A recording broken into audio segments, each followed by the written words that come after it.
Baroness Araminta Thorne did not merely sneer, she laughed. The sound was deliberate, performative, a high-pitched peal of amusement that cut through the violins and the polite conversation like a slap across silk. Every head in the Pemberton ballroom turned. Alara Selwyn stood alone beneath the chandelier, her worn gloves clutching the wriggling body of a scruffy terrier. She felt the weight of 300 pairs of eyes, the whispers spreading like fire across dry paper. Then the doors opened. Edward Northwood, Duke of Roxbury, entered the ballroom. His steel-gray eyes swept past the glittering baroness, past the smirking debutantes, and landed on the small dog trembling in Alara's arms. "That animal," he said, his voice slicing through the music like a knife through gauze, "bears the marker of the Selwyn Guardian. By the Covenant of 1728, the dog and its keeper fall under the immediate protection of the Roxbury line." His gaze finally met Alara's. "Miss Selwyn is now under my personal jurisdiction." The orchestra stuttered to silence.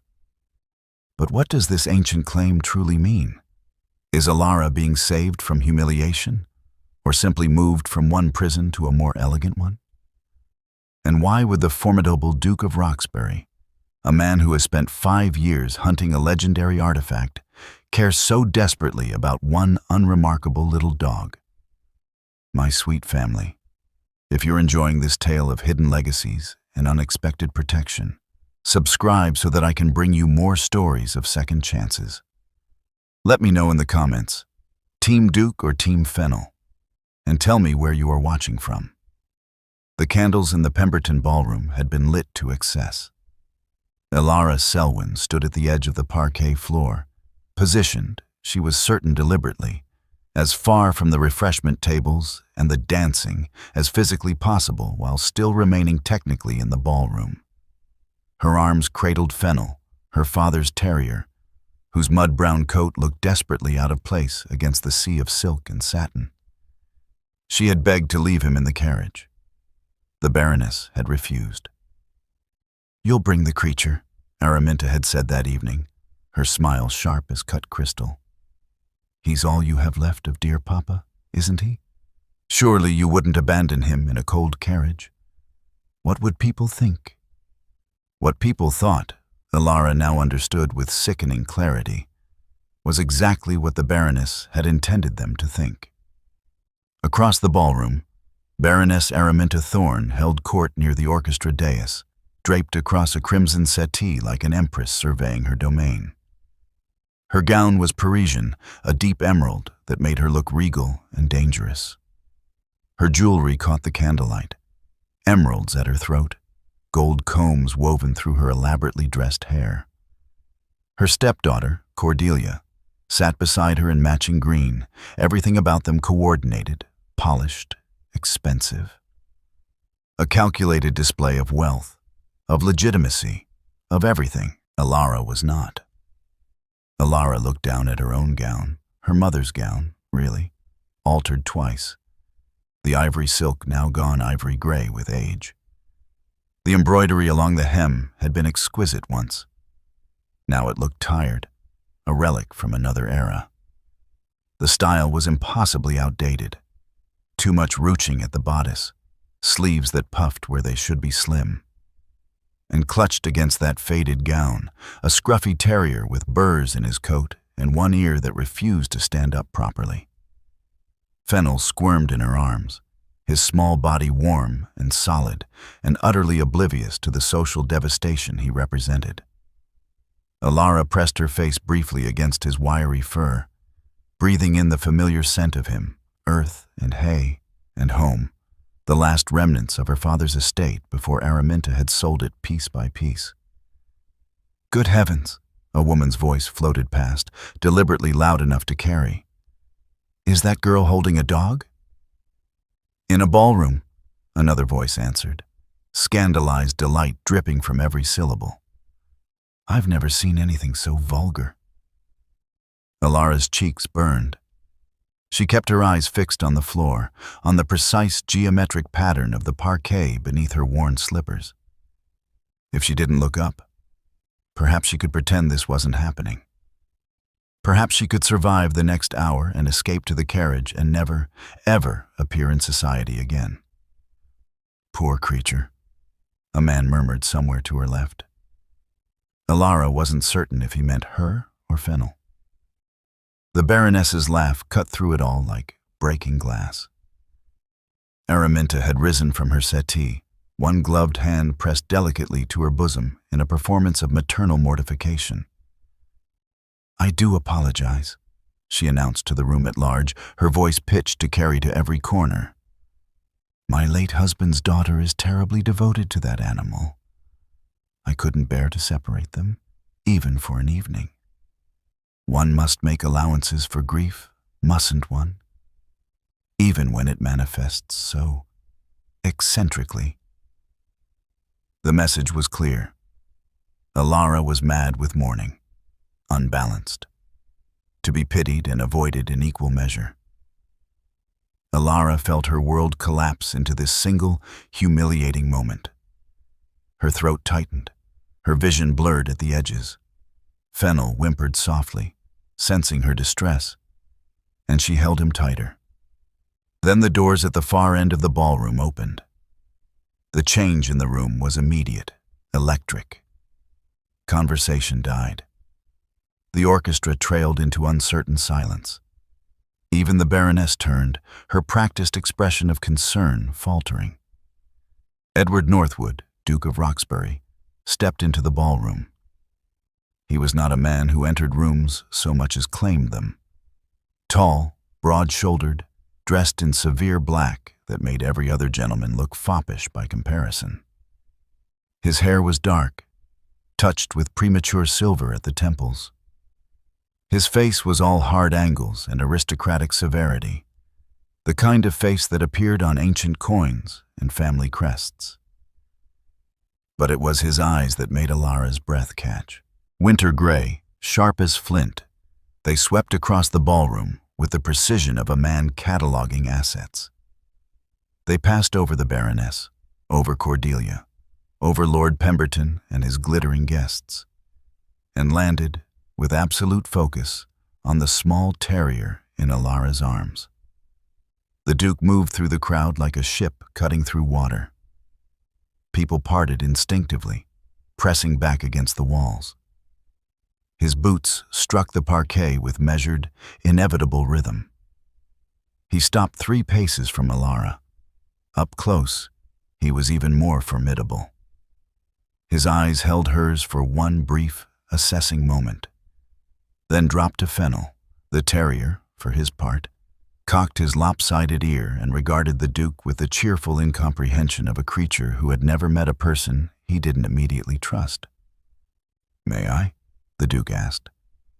His voice was low, edged with something Alara couldn't identify.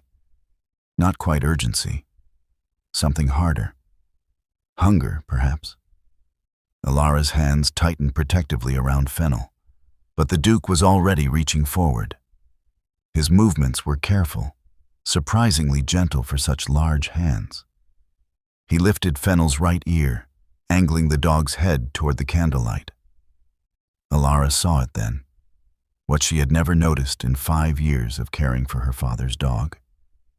A small mark beneath the ear, almost hidden in the wiry fur. It looked like a brand, ancient and deliberate, in the shape of a coiled serpent. The Duke's expression shifted. Something fierce and triumphant blazed across his features before he locked it away behind cold control. He released Fennel and straightened, turning to address the room at large. When he spoke, his voice carried the absolute authority of a man who had never been questioned. That animal bears the marker of the Selwyn Guardian. By the Covenant of 1728, the dog and its keeper fall under the immediate protection of the Roxbury line. The ballroom erupted in whispers. The Duke's gaze found Alara's once more. "Miss Selwyn is now under my personal jurisdiction." She and her companion will be removed to Roxbury Hall immediately. Your Grace. The Baroness stepped forward, her face a mask of confusion that didn't quite reach her eyes. Surely there's been some mistake. Elara is my ward, under my care. No longer. The Duke didn't even look at her. The Covenant supersedes all personal guardianship. Miss Selwyn, if you would come with me. It wasn't a request. The Duke's carriage was black lacquer and silver trim, pulled by 4 matched grays that looked as though they'd been carved from marble. Inside, the seats were upholstered in charcoal velvet so fine it felt like water beneath Elara's trembling hands. A single lamp swung gently from a brass hook, casting shifting shadows across the Duke's angular face. He sat across from her in perfect silence, his long legs taking up most of the available space, his attention fixed on some point beyond the window. Fennel had settled into Elara's lap with the easy contentment of a creature who believed all adventures ended well. Elara wished she shared his optimism. Your Grace, she began, her voice smaller than she'd intended. I don't understand. You will. He didn't look at her. Tomorrow. For now, rest. It was not a suggestion. The rest of the journey passed in suffocating quiet. Elara watched the London streets give way to countryside, the lights growing sparse and distant until there was nothing beyond the windows but darkness and the occasional silhouette of trees against the night sky. She had no idea where they were going. She had no idea if anyone knew where she'd gone. She had simply been claimed, like a piece of lost property, and removed.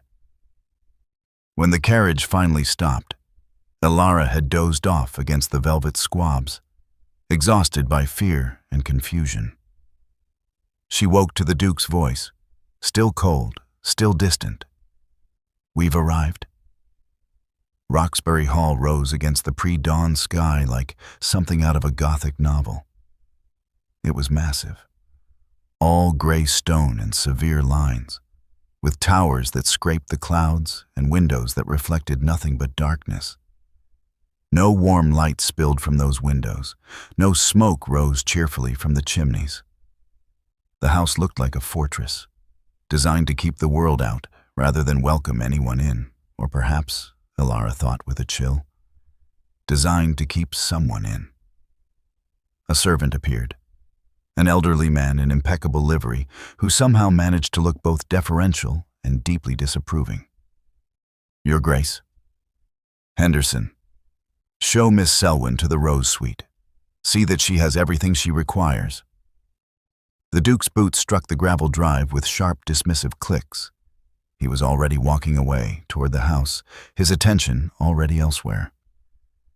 Your Grace, Elara called after him, clutching Fennel against her chest. Please, I need to understand what's happening. Why did you... He stopped, turned. In the gray light of approaching dawn, his face looked carved from the same stone as his house. You are here because that dog is essential to a matter of critical importance to my family. You will be housed, fed, and protected. In exchange, you will make yourself available to assist in my research. Those are the terms of your residence here, Miss Selwyn. I suggest you reconcile yourself to them. But I don't. I didn't agree to. Your agreement is immaterial. The covenant is law. Henderson will explain the household routine in the morning. Good night. He disappeared into the dark maw of the entrance hall. Elara stood in the gravel drive, her worn slippers soaking through with dew, and felt the last fragile hope drain out of her. She had not been rescued. She had simply been transferred from one cage to another, this one larger and colder and infinitely more isolating. Henderson cleared his throat delicately. Miss Selwyn, if you would follow me. The Rose Suite was not rose-colored. It was decorated in shades of cream and pale blue, beautiful in an austere, impersonal way, like a room in an expensive hotel.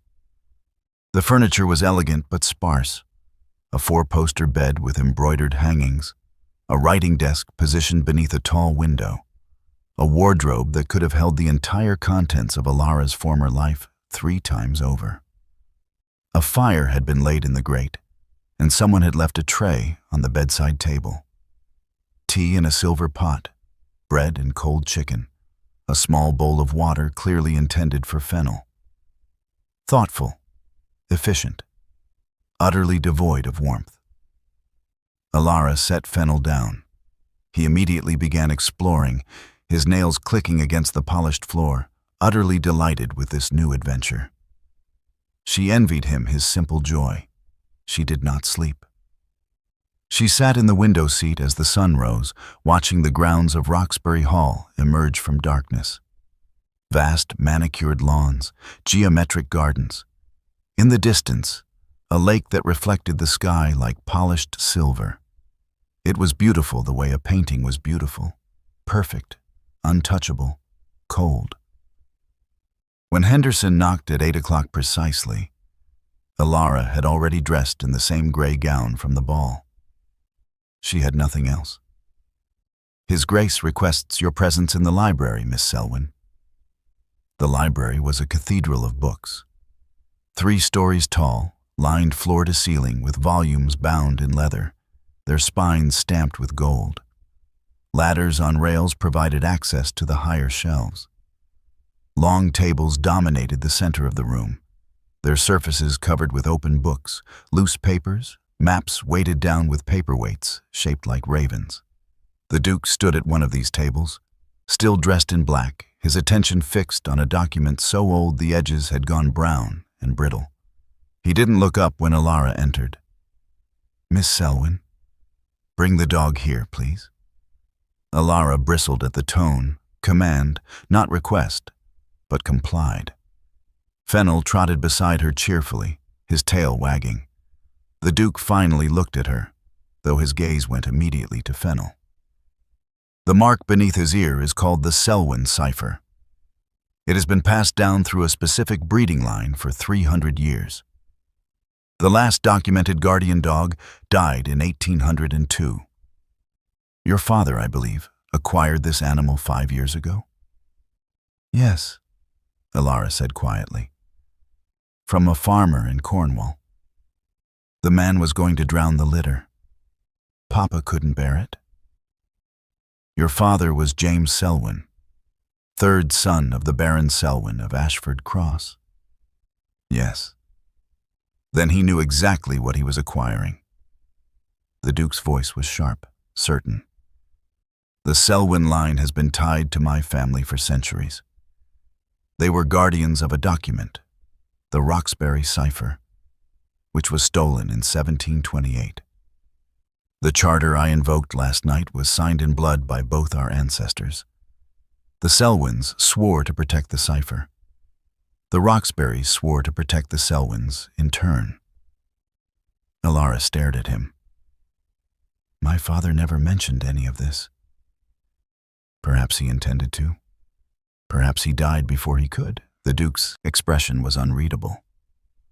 "Regardless, the covenant stands.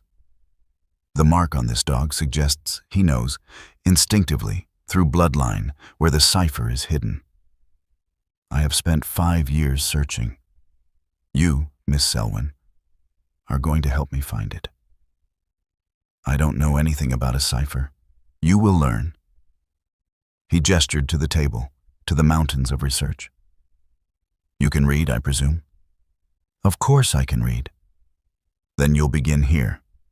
These are the Selwyn family histories, cross-referenced with Roxbury estate records. I need you to review them for any mention of hiding places, codes, or references to guardian animals. You'll work mornings in the library. Afternoons, you'll walk the grounds with the dog. I want to see where he goes, what draws his attention." Alara felt anger kindle in her chest, bright and unfamiliar. "You want me to spy on my own dog? I want you to fulfill the purpose for which you were brought here." The Duke's voice didn't rise, but it hardened. "You are not a guest, Miss Selwyn. You are a necessary component of this research. I suggest you reconcile yourself to that reality." "And if I refuse?" He looked at her then, really looked at her, and she saw something flicker in those winter-gray eyes. Not cruelty, exactly. Something colder. Certainty. "You won't," he said simply. "You have nowhere else to go." The Baroness made that abundantly clear. "Here, you have shelter, safety, purpose. I am offering you more than you had yesterday." It was true. Horribly, undeniably true. "Now," the Duke continued, turning back to his documents, "begin with the volume on the left. Take notes. Report anything relevant directly to me." Alara stood frozen. Fennel pressed against her ankles and understood with crystalline clarity what she had become. A prisoner of privilege. Trapped in luxury. Still utterly powerless. Still under the absolute control of someone who saw her not as a person, but as a means to an end. The cage had changed. The bars were still there, gilded and beautiful and completely unyielding. The volume the Duke indicated was bound in cracked leather, the color of dried blood. When Alara lifted the cover, the spine creaked in protest, and the smell of old parchment and mildew rose like a ghost. "Carefully," the Duke said, not looking up from his own work. "That manuscript is dated 1697. Alara's hands trembled slightly as she turned the first brittle page. The text was handwritten in elaborate script. The ink faded to brown.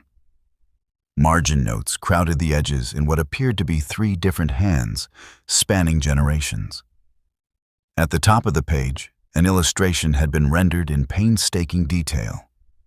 A small terrier, rough-coated and alert, with something marked clearly beneath its upright ear. The same coiled serpent she'd seen on Fennel. She read slowly, struggling with the archaic language and the florid style.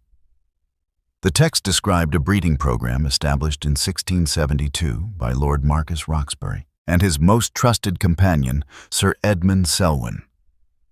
The dogs were to be guardians in truth and symbol, each bearing the mark as proof of their sacred duty.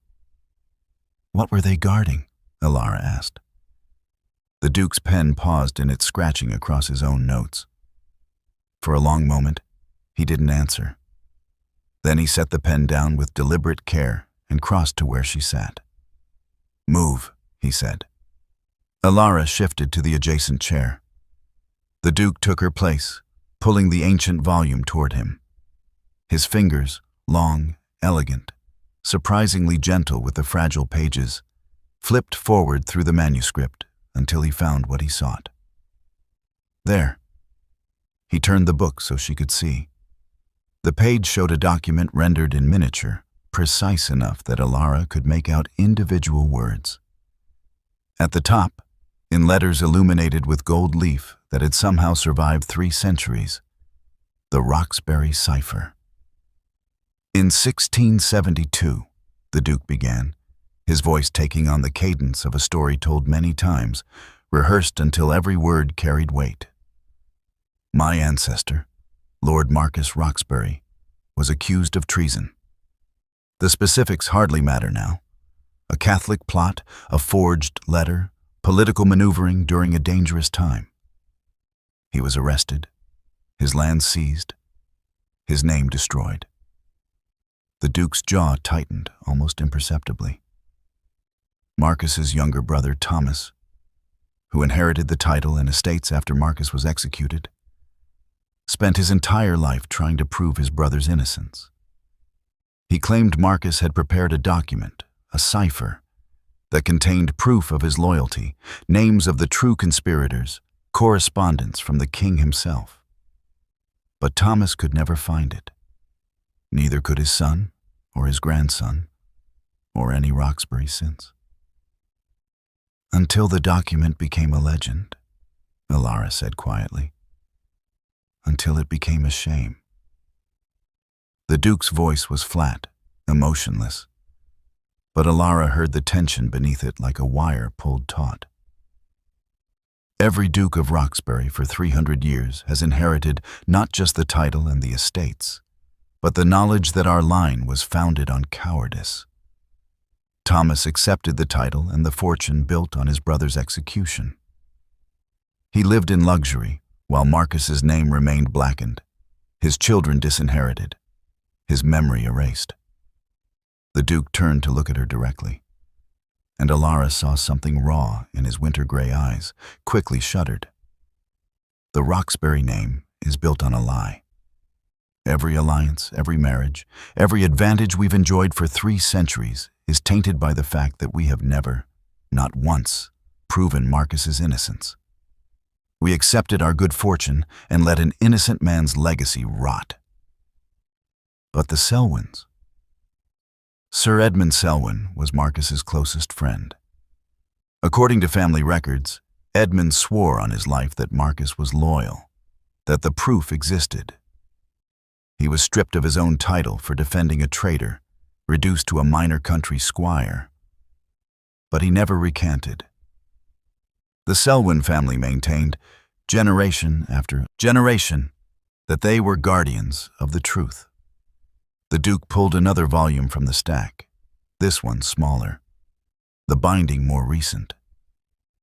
He opened it to a page marked with a faded ribbon. This is a letter from Edmund Selwyn to Thomas Roxbury, dated 1674. Read it. Alara leaned forward. The handwriting was different from the manuscript, but still archaic, difficult. She read aloud, haltingly, "My Lord Duke, though you have chosen the path of silence and prosperity, I remain bound by the oath I swore to your brother.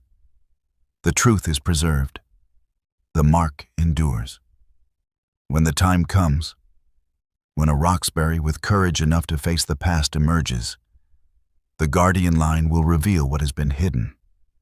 Until then, I remain, in faith and sorrow, Edmund Selwyn." Silence filled the library like water rising. "The mark endures," the Duke repeated softly. "For 200 years, we thought it was metaphorical. Then in 1802, a Selwyn daughter married into another family and took her guardian dog with her. The line was lost, or so we believed." He reached down and lifted Fennel onto the table with surprising gentleness. The terrier's tail wagged, delighted with this new attention. The Duke carefully folded back Fennel's ear, revealing the small brand beneath. "Your father acquired this dog 5 years ago, not randomly, not out of simple kindness." The Duke's voice was certain, absolute. James Selwyn was a 3rd son with no inheritance, no prospects, living quietly in the country, but he was still a Selwyn. He knew what this mark meant. "He never said anything," Alara whispered. "Not once. He just called Fennel his lucky charm. Perhaps he was waiting for the right time. Perhaps he was protecting you from knowledge that had destroyed his own ancestors." The Duke released Fennel, who immediately began investigating the papers on the table. But he kept the line alive. He preserved the guardian, and now that guardian has led me to you.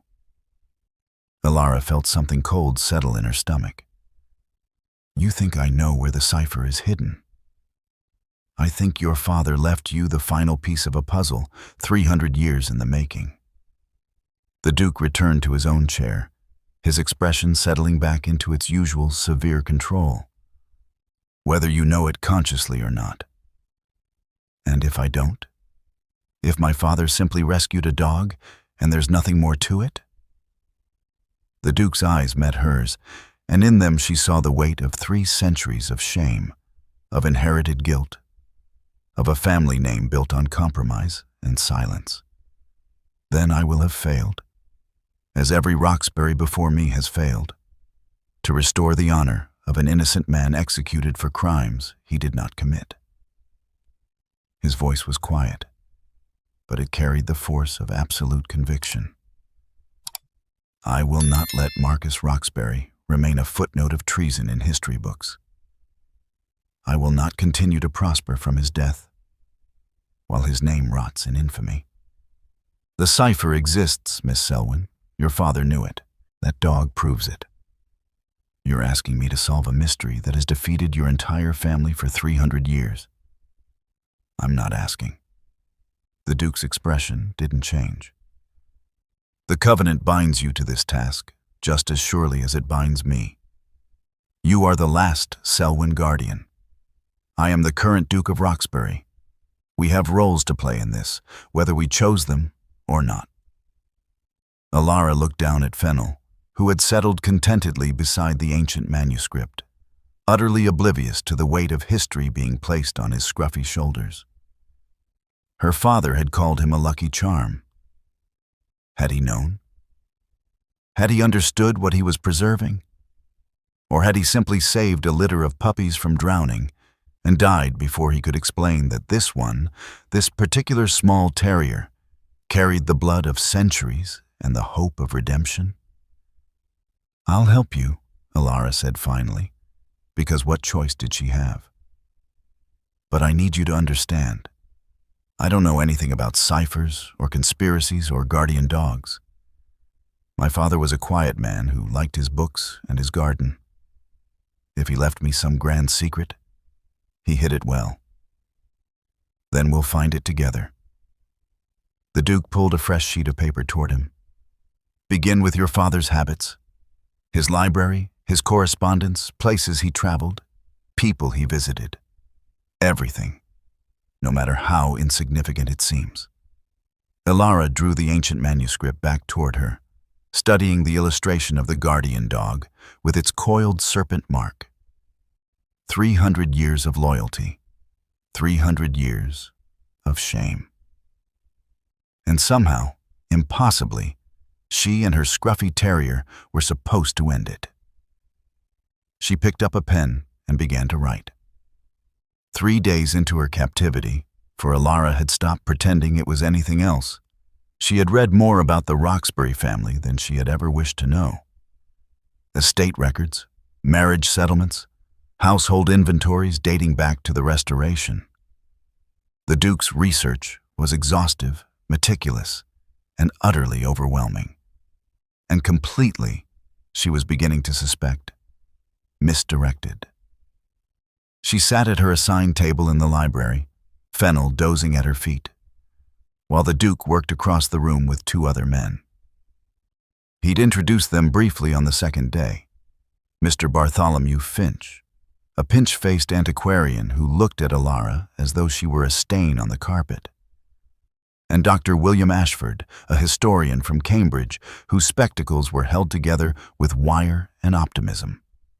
They were currently debating, with increasing frustration, a reference in a 1689 letter from Thomas Roxbury to his solicitor.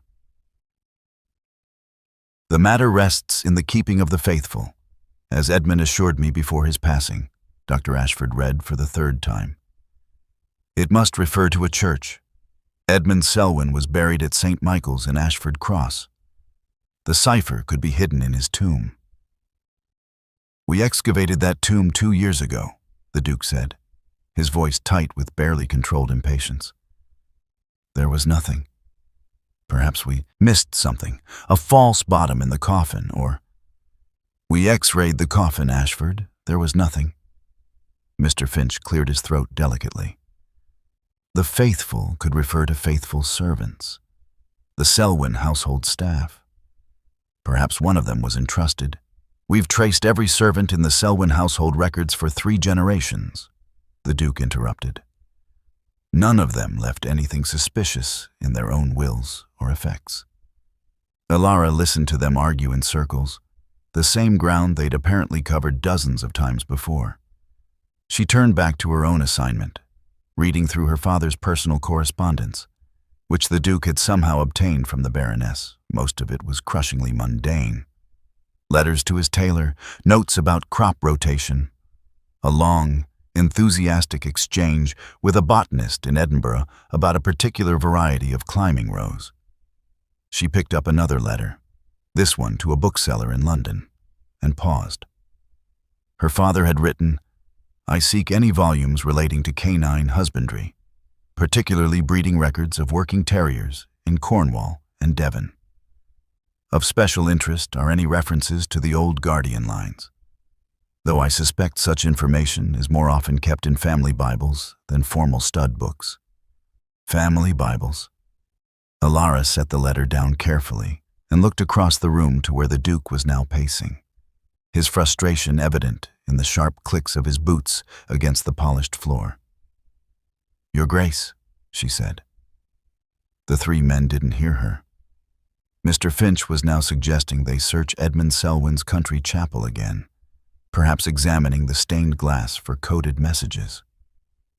"Your Grace," Alara repeated, louder this time. The Duke stopped mid-stride and turned, his expression suggesting he'd forgotten she was there. "Yes, Miss Selwyn?" "The faithful," she said, standing and crossing to their table. "You're assuming it means people." Dr. Ashford blinked at her from behind his wire spectacles. What else could it possibly mean? "My father kept a Bible," Alara said quietly. "He called it his faithful companion. He read from it every night before bed, not because he was particularly devout, but because his father had done the same and his father before him. He said the margins held more wisdom than the verses." The Duke's eyes narrowed.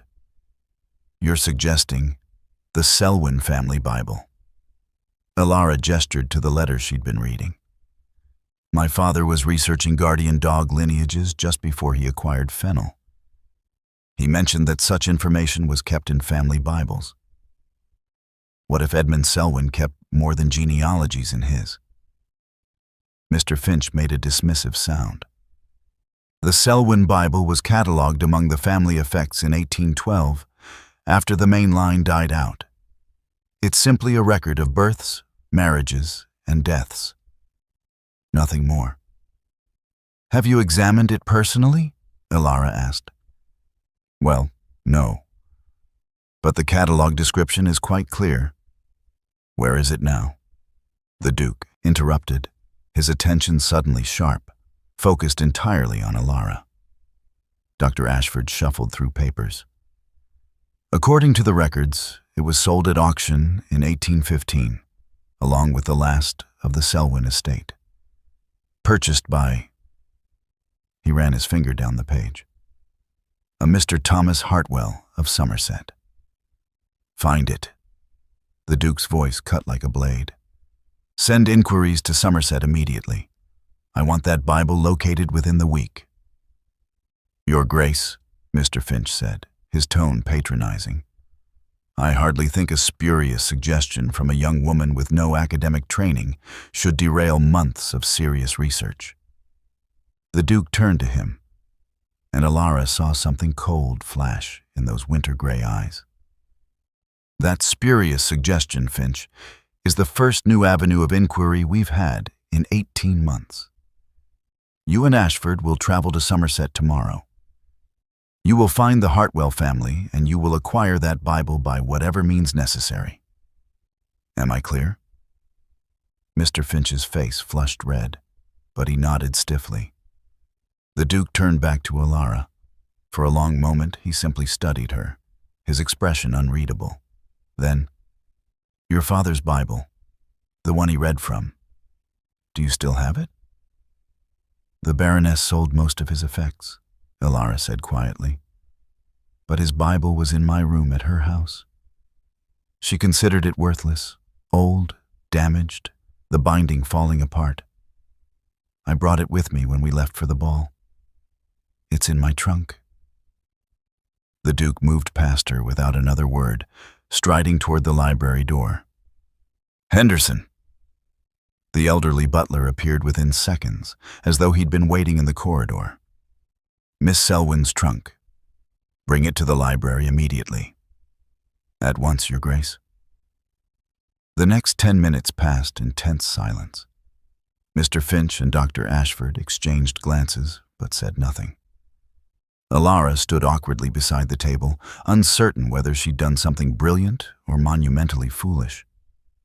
When Henderson returned, carrying her small, battered trunk as though it contained precious jewels, the Duke took it from him personally. He set it on the table and looked at Alara. "May I?" It was the first time he'd asked her permission for anything. Alara nodded, unable to speak past the sudden tightness in her throat. The Duke opened the trunk.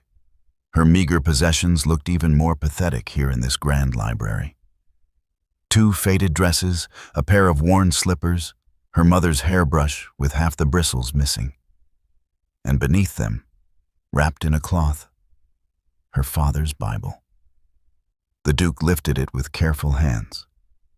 The binding was indeed falling apart, the leather cracked and dried, the pages loose in their stitching. He carried it to the table and set it down beneath the lamp. When he opened it, loose papers fluttered out. Old letters, pressed flowers, a ribbon that might have been a christening favor. And on the inside cover, in faded brown ink, the Selwyn family tree stretched back to the 17th century. The Duke's finger traced down the names. Edmund Selwyn, his son Richard. The line continuing through younger sons and daughters, diminishing with each generation, until it reached James Selwyn. And below James's name, in her father's careful handwriting, Alara Selwyn, born 1801. "He listed you," the Duke said quietly, "even though you're a daughter. Even though the male line had ended." "He said I was a Selwyn regardless of convention," Alara whispered. "That blood mattered more than law." The Duke turned the page carefully. The Bible itself began, Genesis in cramped text. But the margins were crowded with notes in multiple hands, spanning generations. "Here," Dr. Ashford breathed, leaning over the Duke's shoulder. "This note beside Psalm 23. The guardian rests in green pastures still.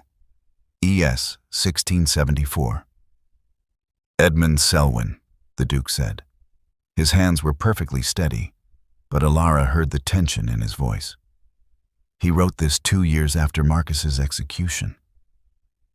"Green pastures," Mr. Finch murmured. "A graveyard?" "No." Alara heard her own voice, surprised by its certainty. She moved closer, studying the note. "My father kept sheep. He always called the south pasture his green sanctuary.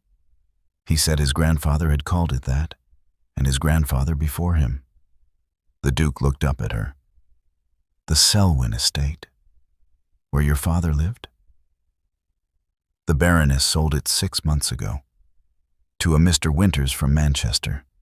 He was planning to drain the south pasture for development." The Duke was already moving, gathering papers, issuing orders. "Henderson, have my horse readied. Ashford, find the deed records for the Selwyn property. I want to know the exact boundaries of that south pasture. Finch, send word to this Mr. Winters that I'm prepared to pay whatever price he asks for the land." He stopped, turned back to Alara.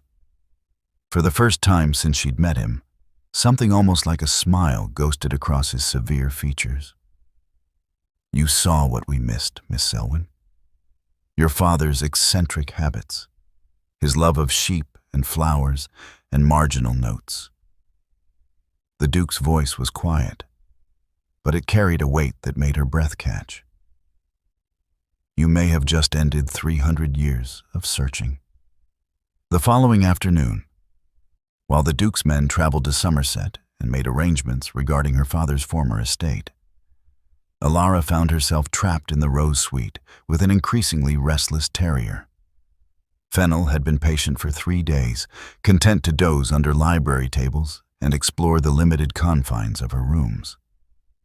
But patience, Alara was discovering, was not an infinite resource for a young dog accustomed to country freedom.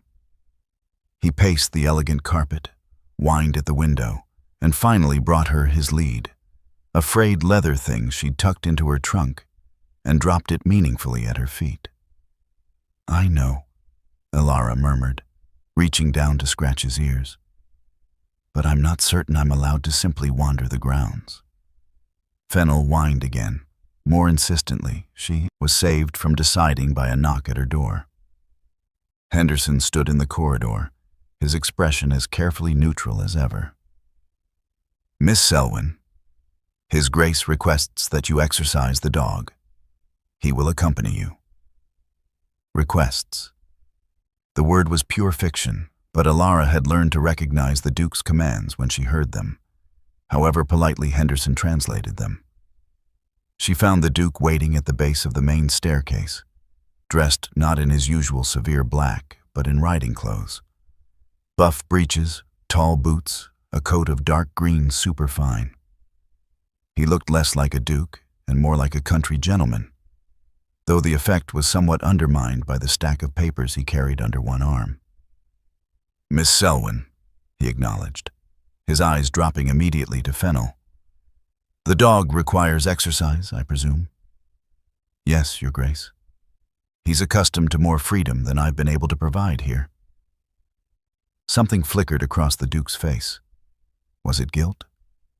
But it vanished before Elara could identify it with certainty. "Come." He led her through a side door and out into the grounds of Roxbury Hall. The formal gardens gave way to parkland, vast stretches of manicured grass dotted with ancient oaks.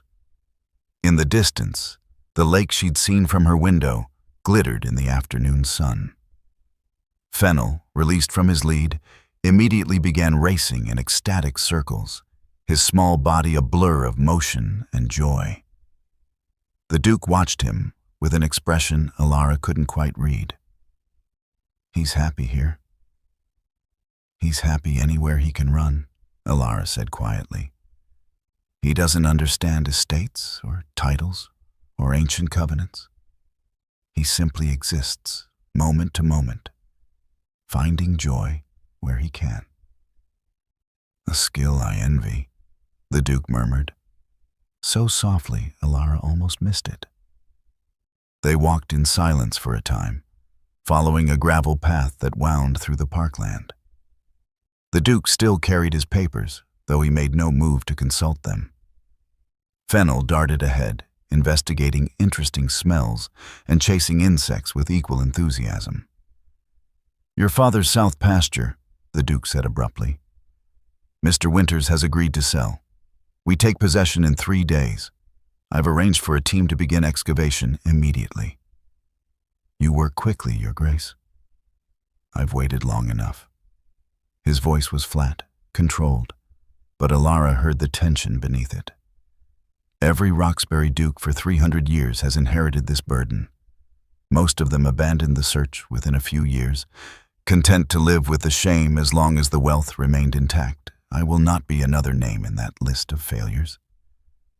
Elara glanced at him. In the afternoon light, away from the oppressive shadows of the library, he looked younger somehow. She realized with a start that he couldn't be more than 30, though he carried himself with the gravity of a much older man. "Why?" she asked. "Forgive me, Your Grace, but you have everything already. Title, wealth, influence. Why does a 300-year-old shame matter so much?" The Duke stopped walking. For a long moment, he stared across the parkland toward the lake, his profile carved in sharp relief against the sky. When he spoke, his voice was carefully measured, as though each word had been weighed and found barely acceptable. "When I was 8 years old, my father took me to London for the opening of Parliament. We attended a reception at Carlton House. I was excited. It was my first real introduction to society, my first opportunity to understand what it meant to be a Roxbury." He paused, his jaw tightening. A group of older boys, sons of other peers, cornered me in one of the corridors. They asked me if I knew what my family was. I said I was a duke's son. They laughed. One of them, Lord Ashford's grandson, ironically, told me that everyone knew the Roxburghs were traitor-made dukes, that we'd built our fortune on the corpse of an innocent man, that my ancestor had watched his own brother hang rather than risk his inheritance. Alara's chest constricted. You were a child. I was a Roxbury. The shame is inherited along with the title. The Duke's voice remained level, emotionless, but his hands had clenched around the papers he carried.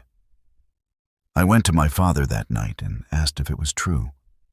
He told me yes. He told me every duke before him had tried to find proof of Marcus's innocence and failed.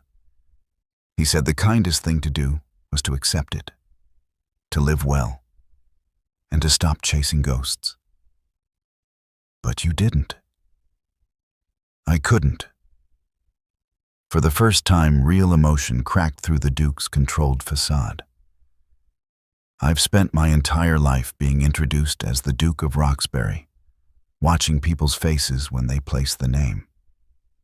The slight pause, the careful neutrality, the knowledge that behind every alliance, every friendship, every business arrangement, there's a whisper. Traitor-made. He turned to look at her directly, and Alara saw something raw in his winter-gray eyes. I don't want the cipher for glory, Miss Selwyn. I don't want it for historical curiosity or academic recognition. I want it because I am tired of carrying a shame I did not earn for a crime that was never committed. I want to stand in Parliament and know that when men look at me, they see a Roxbury who restored his family's honor, not another duke content to prosper from murder. The words hung between them, more honest than anything he'd shared before. Fennel chose that moment to race back, a stick clutched triumphantly in his jaws, utterly delighted with his discovery. He dropped it at the Duke's feet and wagged his entire body in anticipation.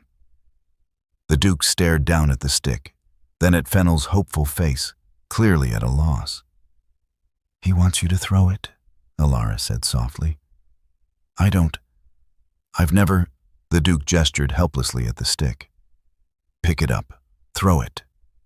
He'll bring it back. The Duke bent stiffly, as though performing an alien ritual, and picked up the stick with 2 fingers.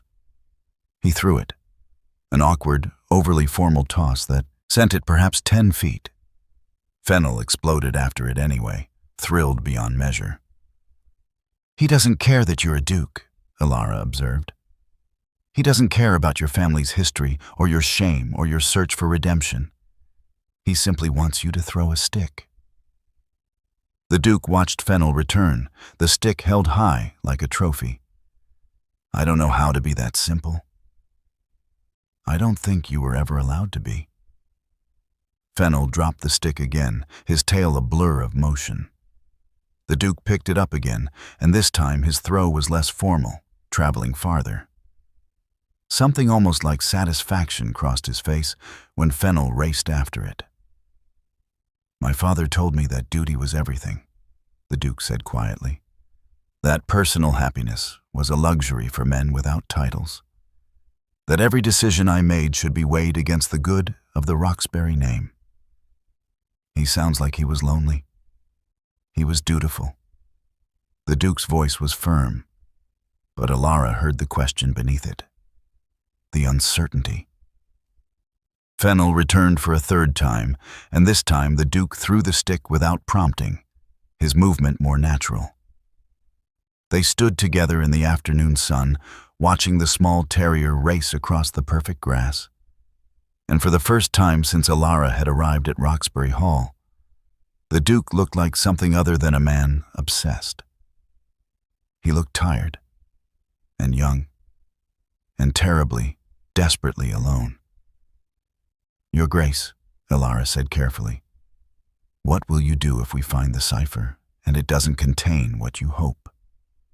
The Duke's hand stilled halfway to retrieving the stick Fennel had just dropped. What do you mean? What if Marcus Roxbury was guilty? What if the cipher proves his treason rather than his innocence? The silence that followed was profound. The Duke straightened slowly, his expression closing off, the brief moment of vulnerability vanishing behind his usual severe control. "Then I will have my answer," he said finally, "and the search will end. Either way, I will know the truth." But Alara saw the fear in his eyes, carefully hidden but undeniably there. He wasn't afraid of failure. He was afraid of success, of finally finding the document that had consumed his entire life and discovering it destroyed rather than restored his family's honor. He was afraid that his father had been right, that chasing ghosts was futile and duty demanded accepting shame with grace.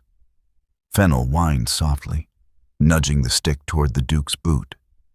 The Duke picked it up and threw it one more time, his movements mechanical now, his attention already retreating back into the fortress of obsession and control. But Alara had seen the crack in the facade, and she understood with sudden clarity that the treasure the Duke truly needed was not a piece of 300-year-old parchment. It was permission to be something other than the sum of his inherited duty. The Baroness arrived on the 5th morning of Alara's residence at Roxbury Hall, her carriage a gleaming monstrosity of burgundy lacquer and gold trim that looked entirely out of place against the austere gray stone of the Duke's estate. Alara was in the library when Henderson appeared, his usual composure slightly ruffled. "Miss Selwyn, I thought you should be informed. Baroness Thorne has arrived and is demanding an audience with His Grace. She is quite insistent." Alara's hands went cold. She set down the genealogical record she'd been studying. "Did she say why she's come?" "She claims parental concern for your welfare, miss, and—" Henderson hesitated, which was so uncharacteristic that Alara's stomach dropped. "She has mentioned certain property she believes you removed from her household without permission." "I took nothing but my own belongings." "I'm certain that's true, miss.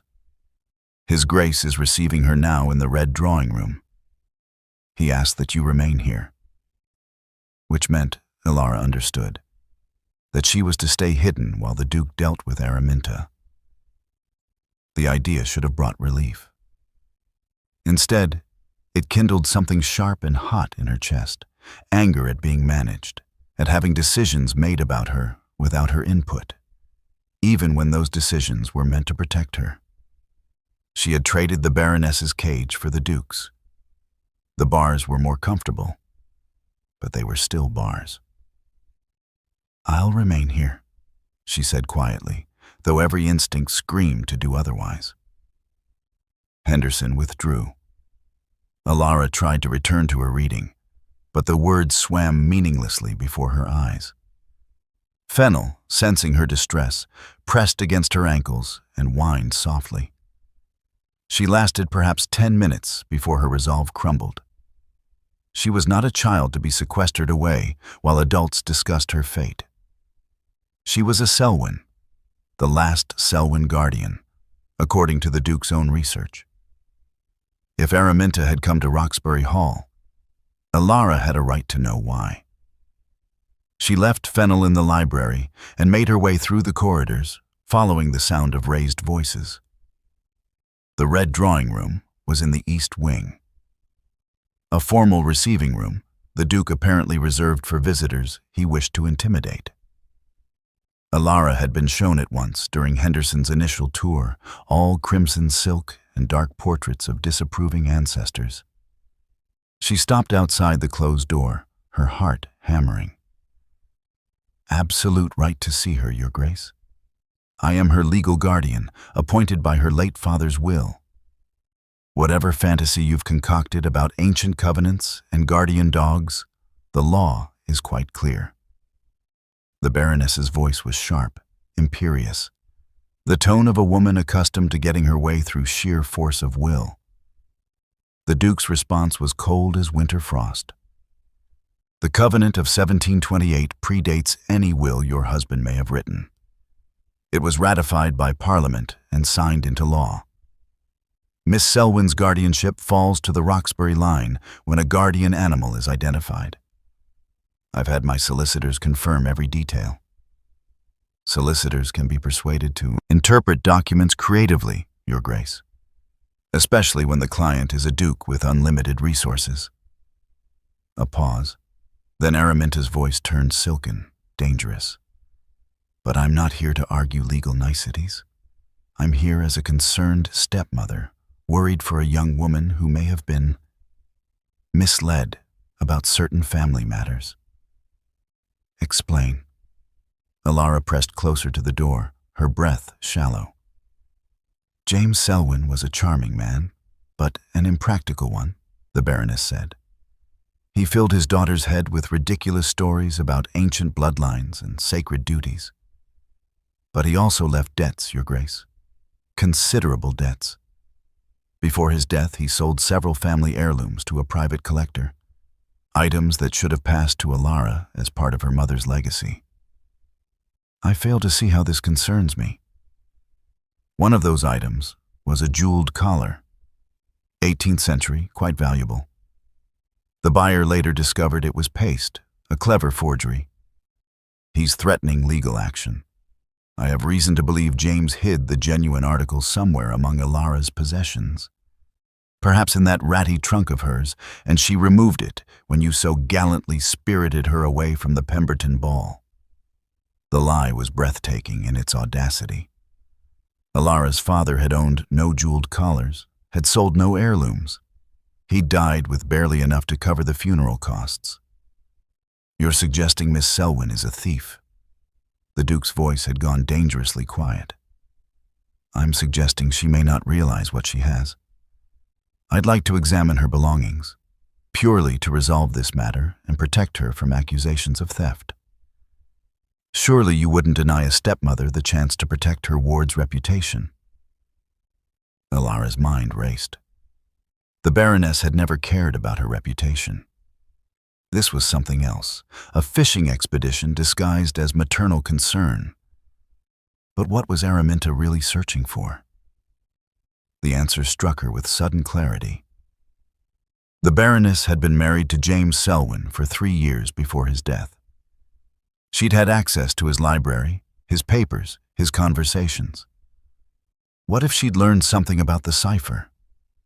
What if she suspected Alara had inherited more than just a scruffy terrier?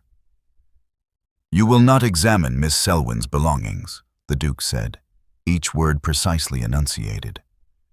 You will not question her, correspond with her, or attempt any contact whatsoever. The covenant is clear, Baroness. She is under my protection now, which means she is beyond your reach. This is absurd. I have rights. You have nothing. The Duke's voice cut through her protest like a blade.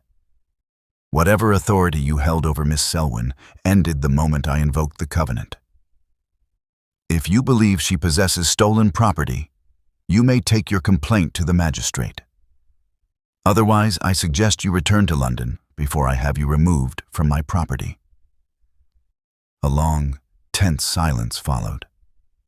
When the Baroness spoke again, her voice had changed, still controlled, but with an edge of something darker beneath. You're making a mistake, Your Grace. James Selwyn was not the devoted father Alara believes him to be. He was a desperate man who made dangerous bargains. Whatever you think that dog will lead you to, I promise you the truth is far more complicated than ancient family honor. Is that a threat, madam? It's a warning. From someone who knows more about the Selwyn family secrets than you might imagine. Araminta's footsteps clicked across the floor, moving toward the door. When you discover I'm right, and you will, remember that I offer to help. Alara barely had time to press herself into the alcove beside the door before it opened. The Baroness swept out in a cloud of expensive perfume and barely controlled rage, her face a mask of aristocratic disdain. She didn't notice Alara in the shadows. simply continued down the corridor with Cordelia trailing silently behind her.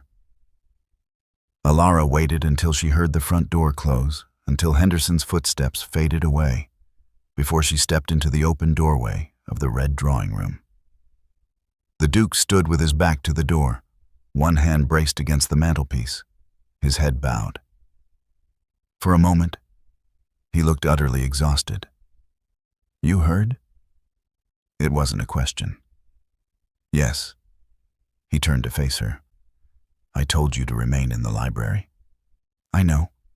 Alara lifted her chin. "But this concerns me, Your Grace. My father, my possessions, my reputation. I'm not a child to be hidden away while others decide my fate." Something flickered in the Duke's eyes. Surprise, perhaps, or the faintest hint of approval. "Your stepmother is a formidable opponent." "She's a liar." Alara's voice was steady despite the anger thrumming through her. "My father owned no jeweled collars. He sold nothing to collectors. She invented that story." "I know." The Duke moved away from the mantelpiece, his usual control reasserting itself. "The question is why? What does she believe you have?" "The same thing you're searching for." Alara met his gaze directly. "She knows about the cipher, or suspects at least. She had 3 years to observe my father, to ask questions, to piece together hints. What if she learned enough to understand its value?" The Duke's expression darkened. "Then she's more dangerous than I anticipated. If she believes the cipher exists and suspects you hold the key to finding it, she won't stop at a single visit." "What will you do?" "Exactly what I told her. Keep you beyond her reach." He studied Alara for a long moment. "Did your father ever mention your stepmother in connection with his research? Any conversations about family history? About the guardian line?" Alara thought back, searching her memories of those final months before her father's death. "He became more secretive after he married her. He used to share his research with me, his theories about ancient bloodlines and breeding records. After Araminta arrived, he kept his library door locked. He told me." She paused, thus memory surfacing with painful clarity. "He told me that some secrets were too valuable to share, even with family, especially with family. He didn't trust her. No, and neither should we." Alara wrapped her arms around herself, suddenly cold despite the fire crackling in the hearth. "Your Grace, what if the Baroness tries to claim Fennel? If she believes the dog is essential to finding the cipher, she won't get near him." The Duke's voice was absolute, a promise carved in steel. "Or you. Whatever game your stepmother is playing, she'll play it alone. You have my word, Miss Selwyn. No one will touch you or that dog while you remain under my protection." The certainty in his voice should have comforted her. Instead, it reminded Alara of the central truth of her situation. She was protected, yes, but still possessed. A necessary piece in the Duke's grand quest, valuable only for what she might help him find. The Baroness couldn't reach her, but she also couldn't leave. The discovery came 3 days after the Baroness's visit, while Alara was searching through the remaining items from her trunk for the 4th time at the Duke's request. He'd become increasingly focused, almost feverish, in his preparations for the excavation of her father's south pasture. Every scrap of paper, every personal effect that had belonged to James Selwyn was being examined with microscopic attention. The Duke had even brought in a specialist from Oxford, a dour woman named Mrs. Pemberton, who claimed to be an expert in deciphering coded correspondence. Alara had turned out her trunk completely, spreading its meager contents across the table in her room. The 2 faded dresses, her mother's hairbrush, a small wooden box that contained her mother's wedding ring and a lock of her baby hair, her father's Bible, now in the Duke's possession, a handkerchief embroidered with her initials. A. She stopped. At the very bottom of the trunk, tucked into the corner where the lining had come loose, was something she'd never noticed before. With trembling fingers, Ilara worked the object free. It was paper, folded small and wedged so tightly into the gap that it had become part of the trunk's structure. The edges were charred, blackened as though someone had tried to burn it and then thought better of it. Her father's handwriting covered what remained of the page. Ilara carried it to the window, her heart hammering. The sunlight revealed how damaged the letter was. Whole sections burned away, the ink faded to brown. But enough remained to make her blood run cold. No choice in the matter. The debt must be honored, though it costs me everything I hold dear. I thought I could protect. The next section was destroyed by fire, hidden where even I cannot easily retrieve it. The compartment beneath the more damage. Then, forgive me, but some bargains once made cannot be unmade. If they discover what I've done, the consequences will fall not just on me, but on the rest was ash. Ilara read it 3 times, each word settling into her chest like a stone. Her father's hand had been unsteady when he wrote this, the letters shaky in a way his writing never was. And the tone, desperate, frightened, guilty. The debt must be honored, hidden where even I cannot easily retrieve it. Some bargains, once made, cannot be unmade. She thought of the Duke's certainty that her father had been the last loyal Selwyn guardian, faithful to an ancient covenant. She thought of the 300 years of honor the Duke was trying to restore, built on the assumption that the Selwyn line had remained true. What if they'd been wrong? What if James Selwyn hadn't been protecting the cipher at all, but had given it up? Sold it, perhaps, to pay some terrible debt, or hidden it so poorly that anyone with determination could find it? Hidden it badly on purpose, as payment for whatever bargain he'd struck? Ilara's hands shook as she folded the letter carefully and tucked it into her pocket. She should take it to the Duke immediately. This was exactly the kind of evidence he'd been searching for. A direct reference to hiding something, to a compartment, to secrets her father had kept. But the words, "the consequences will fall," not just on me, kept echoing in her mind. If her father had betrayed the covenant, if he'd compromised the cipher somehow, the Duke's 300-year quest could end not in vindication, but in disaster. And Ilara, the last Selwyn guardian, would be revealed not as the solution, but as the daughter of the man who'd destroyed everything. She needed to understand what she'd found before she shared it. Needed to know what her father had done. The library was empty when she arrived, the Duke having ridden out to her father's former estate to oversee the beginning of the excavation. Dr. Ashford and Mr. Finch had accompanied him, leaving Ilara alone with thousands of volumes and her growing dread. She went directly to the section containing the Selwyn family records, pulling down the volumes she'd studied before. This time, she read with different eyes, looking not for loyalty, but for cracks in the facade. She found the first hint in a letter dated 1798, from James Selwyn's father to a London solicitor. I write to inquire about the legal ramifications of debts inherited through marriage. My son has recently wed, and I have discovered that his wife's family carries obligations I was not made aware of during negotiations. The wife referred to was Ilara's mother, who had died when Ilara was 6. She'd been the daughter of a minor baronet, well-bred but not wealthy. What debts could her family have carried? Ilara kept searching. An hour later, she found a record of sale from 1802, the year after Ilara's birth.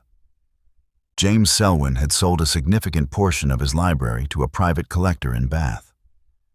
The sum was substantial, far more than the books themselves would have warranted.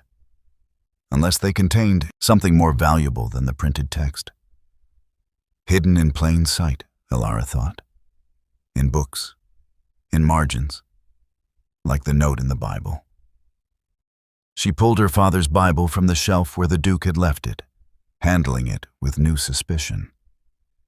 She'd assumed the marginal notes were simply family history, genealogical records, and personal reflections. But what if some of them were instructions? Coded messages about where to find what had been hidden. She turned to the psalm where Edmund Selwyn had written about green pastures. The Duke had interpreted it as a reference to the South pasture, and they were excavating it now. But what if it wasn't the only clue? What if her father had added his own notes, his own deceptions? She found it on the last page, tucked into the margin beside Revelation. The handwriting was definitely her father's, but the ink was fresh, written perhaps months before his death. The serpent devours its own tail. What was taken can never be returned. The guardian failed. E.S. Forgive me. Elara's vision blurred. The serpent. The mark on Fennel's ear. The symbol of the Selwyn guardian line. The guardian failed.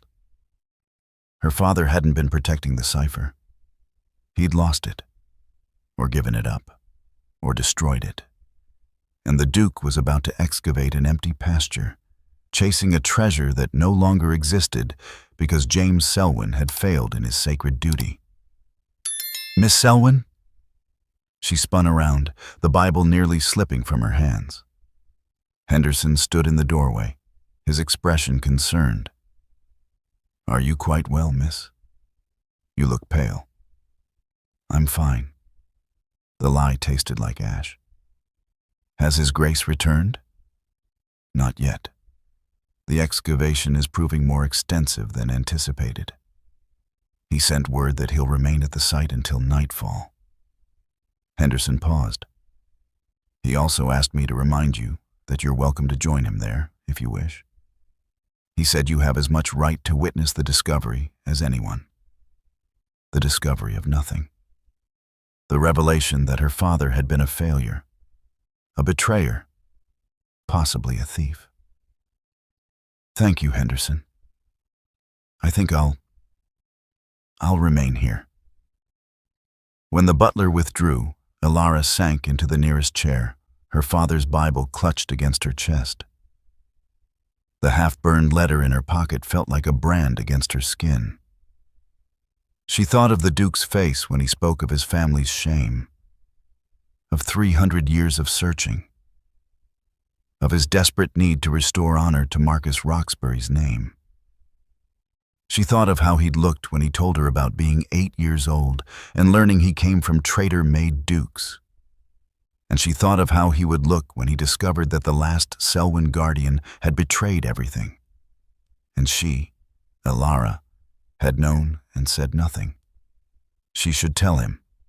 Now, immediately. Send word to the excavation site, confess what she'd found, let him decide how to proceed. But the words her father had written kept her frozen. The consequences will fall not just on me. On who then? On her? On the Duke? On whatever bargain her father had struck that required giving up the one thing the Selwyn line had sworn to protect? Fennel appeared from wherever he'd been napping and pressed his warm body against her ankles. The little terrier looked up at her with absolute trust, his lopsided ear flopping forward, the serpent mark hidden beneath it. The mark that meant nothing if the guardian line had failed. Elara closed her eyes and tried to decide whether protecting the Duke from disappointment was worth the betrayal of keeping secrets. Her father, it seemed, had faced the same choice. And his decision had led to burned letters and cryptic confessions and debts that could never be repaid. She prayed hers would not end the same way. The excavation of the South pasture yielded nothing but rocks, clay, and the rotted remains of an old sheep shelter.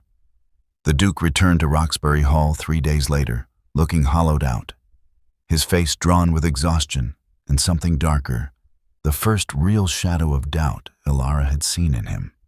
He said nothing about the failure, simply locked himself in the library and began cross-referencing the marginal notes in her father's Bible against estate maps and architectural records, searching for some alternative interpretation of green pastures that didn't involve the now thoroughly excavated field.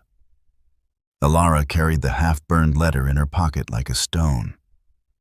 Its weight growing heavier each day, she didn't confess what she'd found. She told herself she was waiting for the right moment. But the truth was simpler and more cowardly. She was afraid of what the Duke would do when he learned her father had failed. Afraid of what he would think of her. The break came on the 7th day, not through ancient documents or scholarly research, but through Fennel's inexplicable obsession with the rose garden. Ilara had taken him out for his afternoon walk, following the gravel paths through the formal gardens, while her mind churned with guilt and indecision. Fennel, usually content to explore wherever his nose led him, kept pulling insistently toward the rose garden, specifically toward the oldest section, where Victorian climbing roses sprawled across a crumbling stone wall. "Not there," Ilara murmured, tugging gently on his lead. "Those roses have thorns like knives." Fennel whined and pulled harder, his small body straining against the leather. He'd never been this insistent before, never this single-minded about a destination. Ilara let him lead. The old rose garden had clearly been magnificent once, but neglect had transformed it into something wild and overgrown.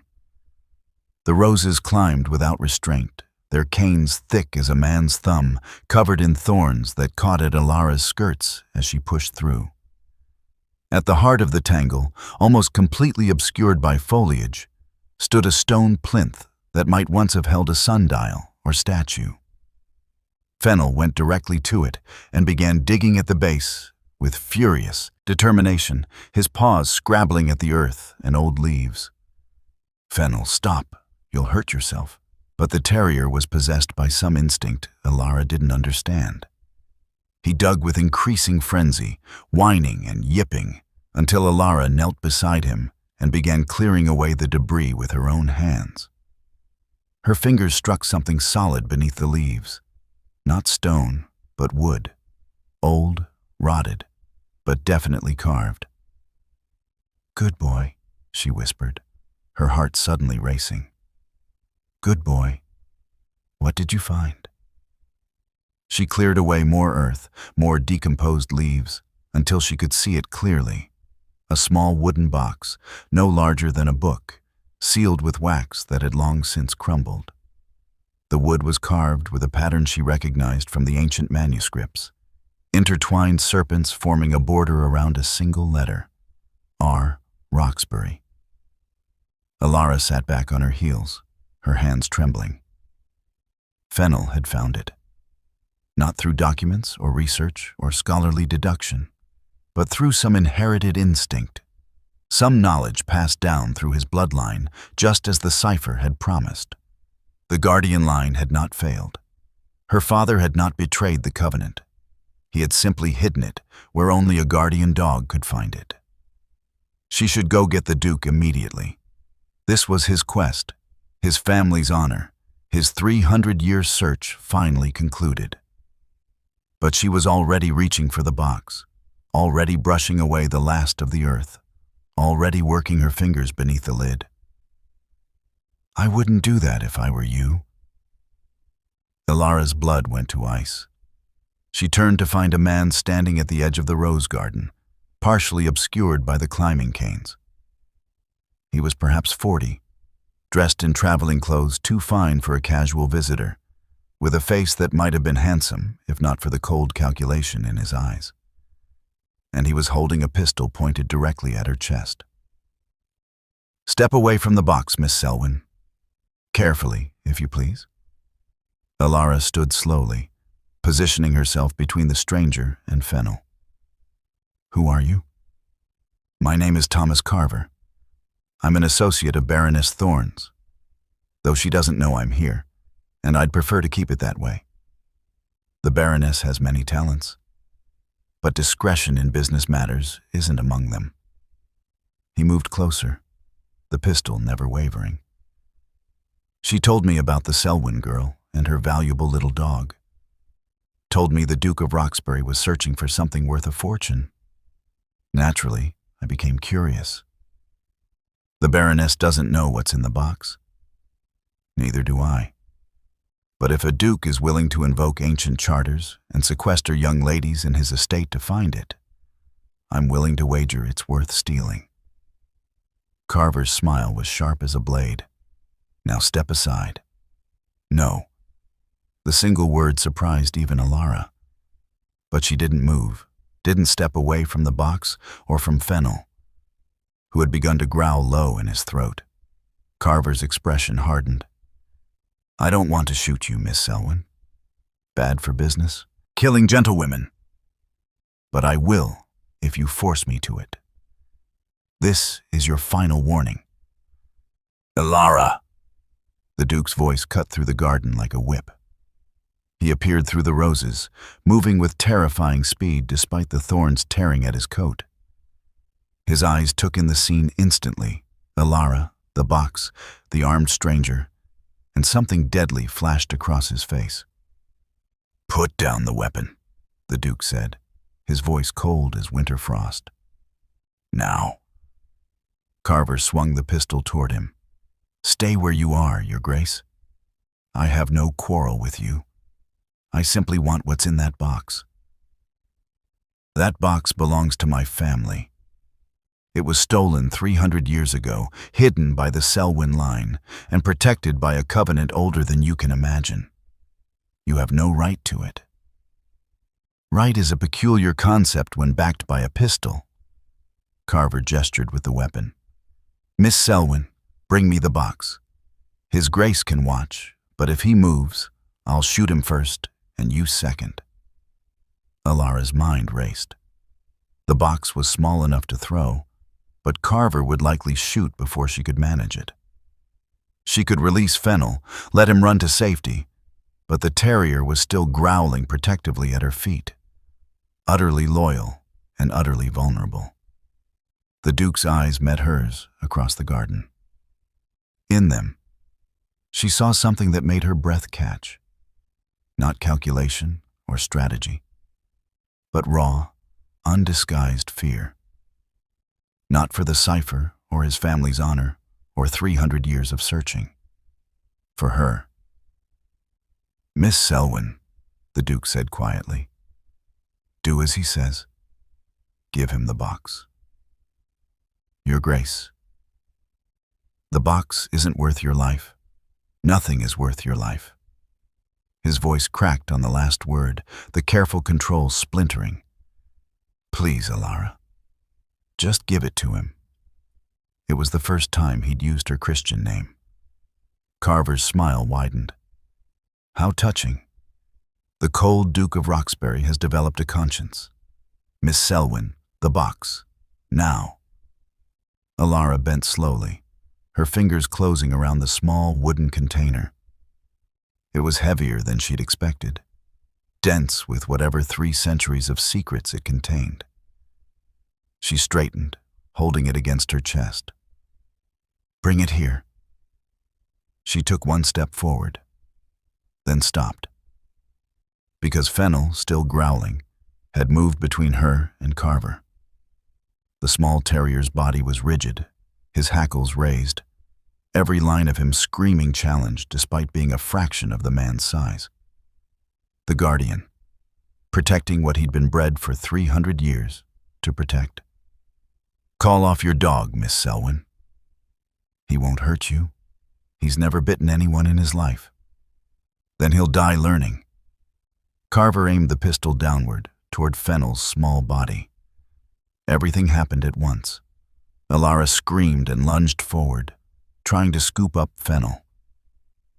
The Duke moved with shocking speed, crossing the distance between them in 3 strides. The pistol discharged with a crack that split the afternoon air. And someone, Alara couldn't see who, through the sudden tangle of bodies and thorns and roses, knocked the box from her hands, sending it flying into the overgrown garden. The pistol ball struck stone, sending chips of the old plinth scattering like shrapnel. Alara felt the Duke's arms close around her, his body becoming a shield between her and Carver's weapon as they tumbled together into the thorned roses. Pain lanced across her shoulders where the thorns caught. But the Duke took the worst of it, his back and arms shredding against the climbing canes as he twisted to protect her. Fennel yelped, scrambling free of the tangle, and disappeared into the undergrowth. "Fennel!" Alara struggled against the Duke's grip, but he held her fast. "Stay down," he commanded, his voice rough with something between fear and fury. Carver was already moving, crashing through the roses toward where the box had fallen. The Duke released Alara and lunged after him, his longer reach allowing him to catch Carver's coat. The two men grappled, stumbling through the thorned garden in a brutal dance. Alara pushed herself up, her hands bleeding from the thorns, her mind screaming one thought: Fennel. The terrier was small, easily lost in the overgrown garden, and if Carver still had the pistol, she heard barking, high-pitched and frantic, coming from deeper in the rose tangle. She followed the sound, pushing through canes that tore at her dress and skin, until she found him. Fennel stood over the wooden box, his small body planted protectively, still barking his challenge. The box had landed in a hollow at the base of the stone wall, partially hidden by fallen leaves. Behind her, she heard a crash and a grunt of pain. She turned to see the Duke and Carver locked together, fighting for control of the pistol. They slammed against the stone plinth, and the weapon discharged again, the shot going wild into the sky. The Duke's fist connected with Carver's jaw with a crack that made Alara flinch. The thief staggered backward, and the Duke wrenched the pistol from his grip, throwing it far into the roses. "Run!" the Duke shouted at Alara, not taking his eyes off Carver. "Take the dog and run back to the house." But Carver wasn't finished. He pulled a knife from his boot, the blade catching the afternoon sun, and launched himself at the Duke with desperate violence. Alara screamed. The Duke sidestepped, but not quickly enough. The knife sliced across his forearm, opening a line of crimson through the torn sleeve of his coat. He didn't make a sound, simply caught Carver's wrist and twisted with brutal efficiency. The knife fell. And then Henderson was there, appearing through the roses with two footmen, all of them armed with cudgels. They fell on Carver like a wave, subduing him with professional thoroughness. "Your Grace," Henderson said, breathing hard, his usual composure shattered. "We heard the shots." "See him bound and locked in the cellar," the Duke interrupted, his voice unnaturally calm, despite the blood running down his arm. "Send for the magistrate. Charges of armed assault, attempted theft, and trespassing. I want him transported by week's end." The footman hauled Carver away, still struggling, still cursing. Henderson lingered, his eyes on the Duke's bleeding arm. "Your Grace, you're injured. I'm fine. Leave us." Henderson hesitated, then bowed and withdrew. The silence that followed was broken only by Fennel's continued barking and Alara's ragged breathing. The Duke stood perfectly still, his injured arm held against his chest, his face pale beneath the blood and dirt. Then he turned and looked at Alara, and something in his expression crumbled. "Are you hurt?" His voice was hoarse, shaking. "Did he touch you? Did the thorns—" "I'm fine. Your Grace. Your arm—" "Damn my arm." He crossed to her in 3 strides, his hands, one bloodied, one shaking, cupping her face with desperate gentleness. "You didn't run. I told you to run, and you didn't. I couldn't leave Fennel. To hell with Fennel." The words exploded from him, raw and anguished. To hell with the dog and the cipher and 300 years of searching. You could have been killed, Alara. That man had a loaded pistol pointed at you, and you stood there arguing about a damned box. His voice broke completely. He pulled her against his chest, one arm around her waist, the other hand cradling the back of her head, and she felt him shaking. I thought he was going to shoot you, the Duke whispered into her hair. I saw him aim, and I thought, I couldn't reach you in time. I thought... Alara's hands came up to grip his torn coat. Her face pressed against his shoulder. He smelled of blood and roses and fear, and she felt the rapid hammer of his heart against her cheek. I'm safe, she whispered. I'm here. I'm safe. You're everything. The confession was muffled against her hair, barely audible.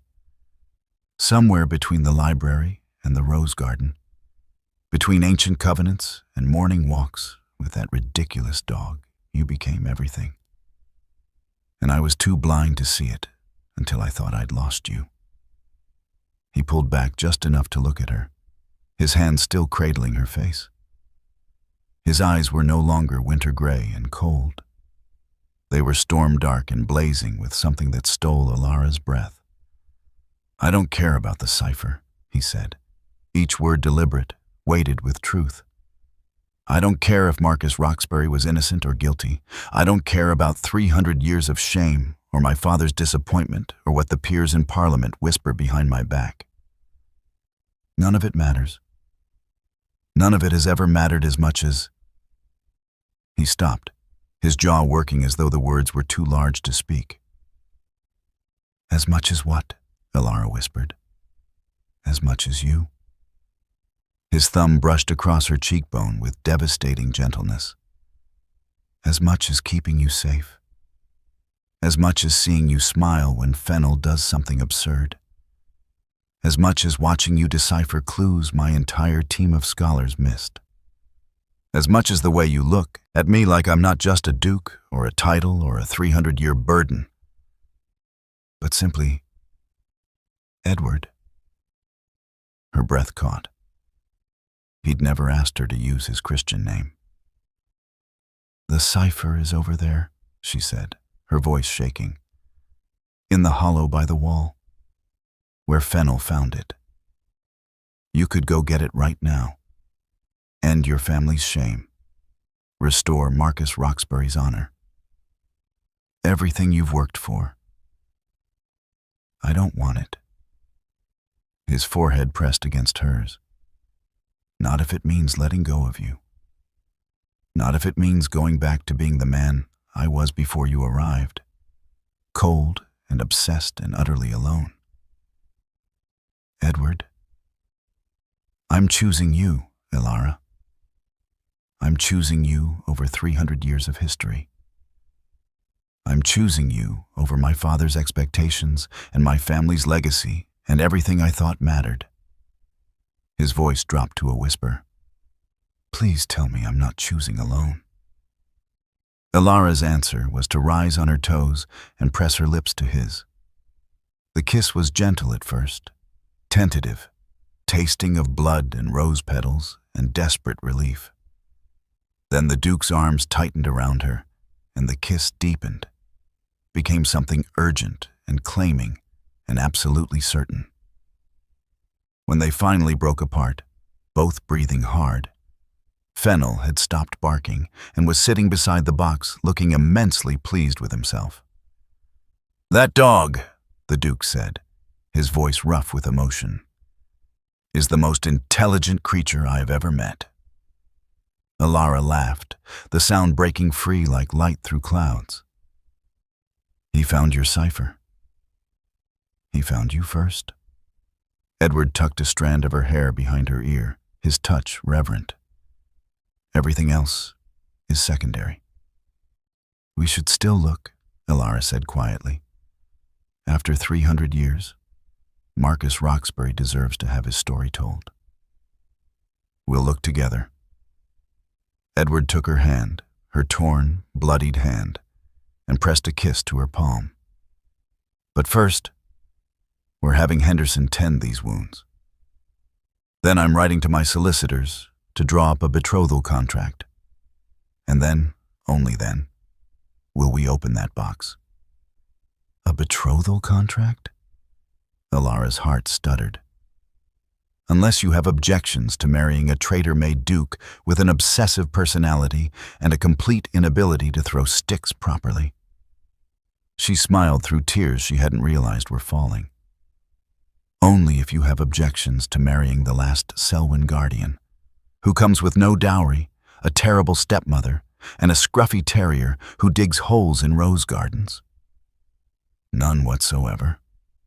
He kissed her again, softer this time, a promise rather than a claim. Though I insist Fennel gets his own suite of rooms. He's earned it. Henderson returned then, discreetly clearing his throat, followed by a maid carrying bandages and basin of water.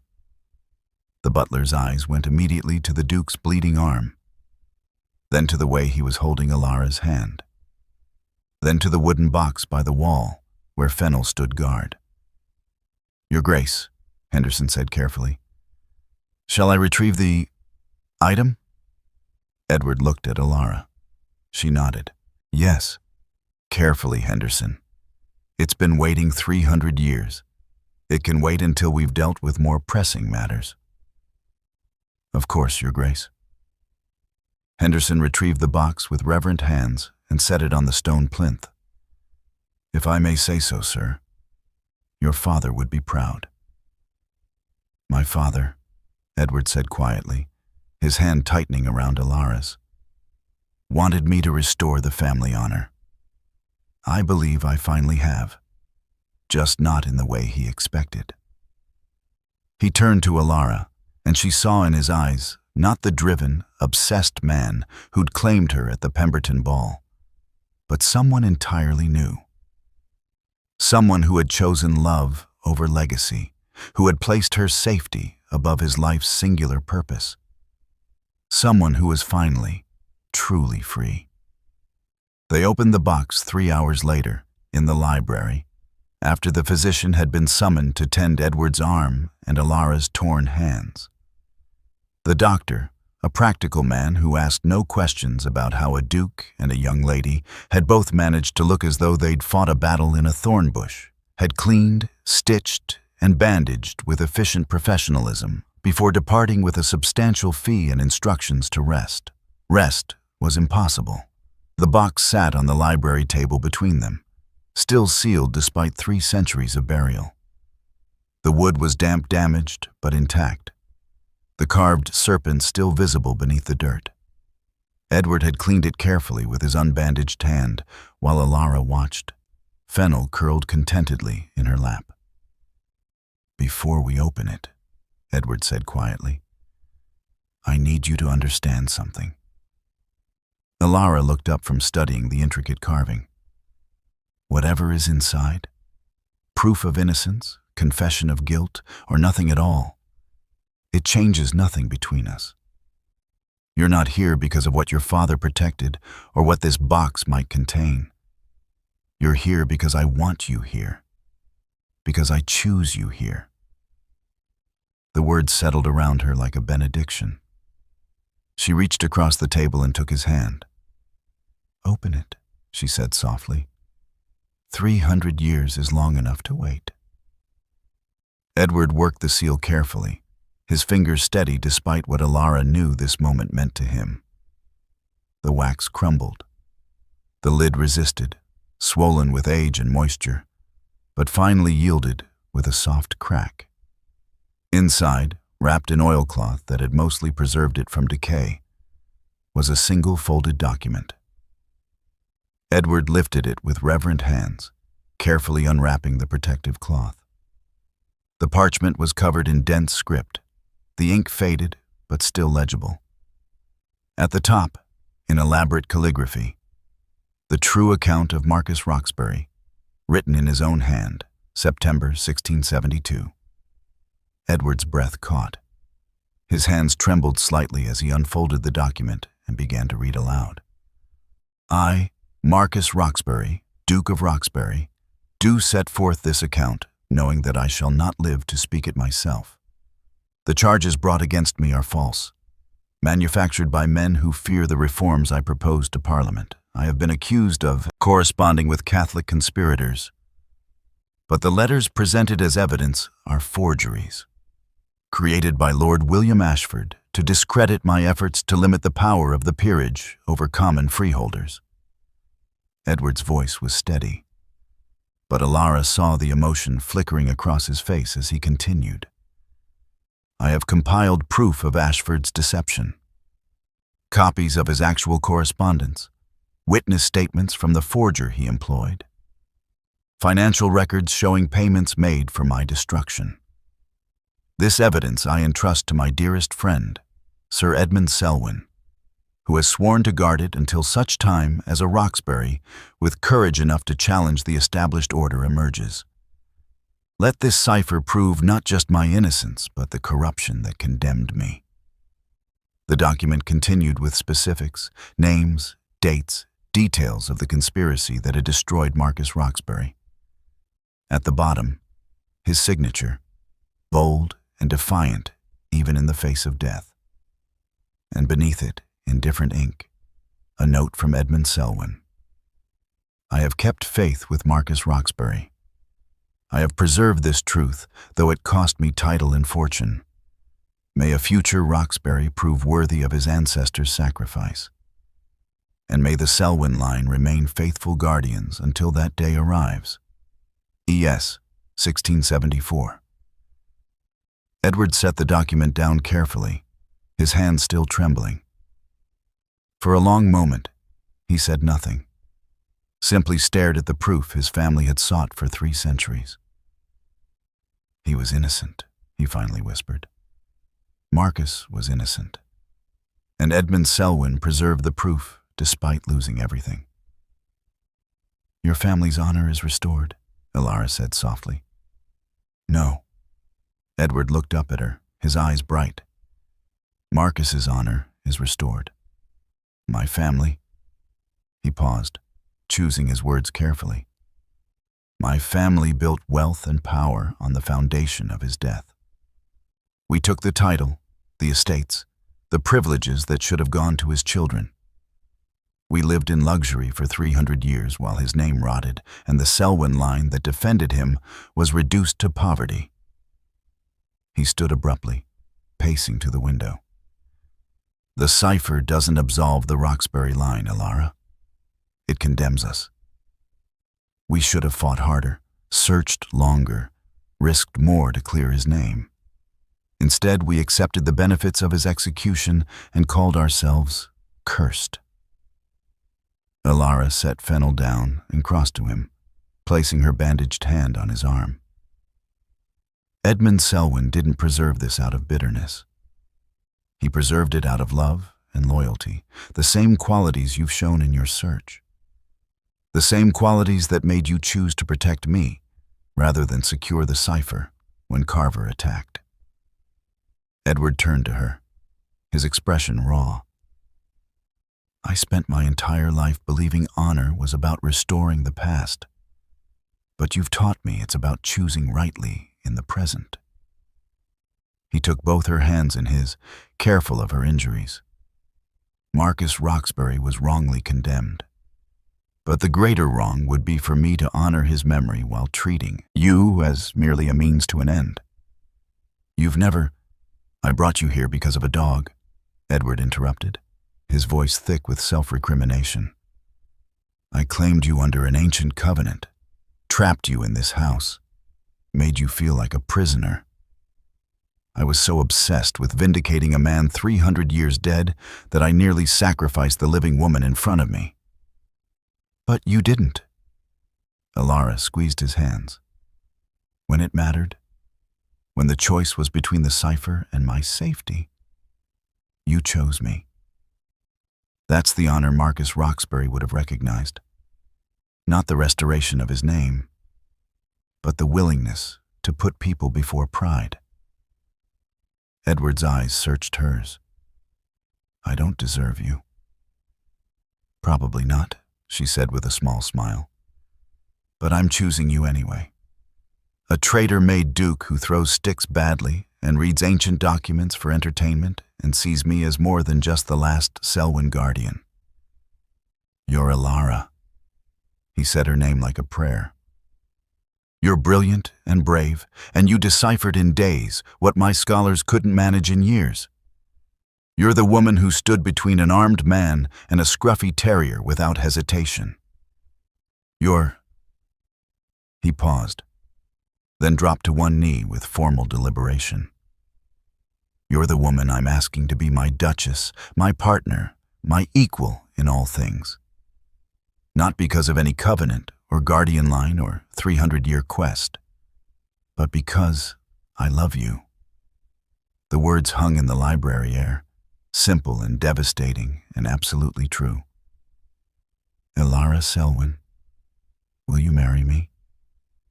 She pulled him to his feet and kissed him, her answer clear in the way she melted against him, the way her hands tangled in his hair, the way she whispered yes against his lips between kisses.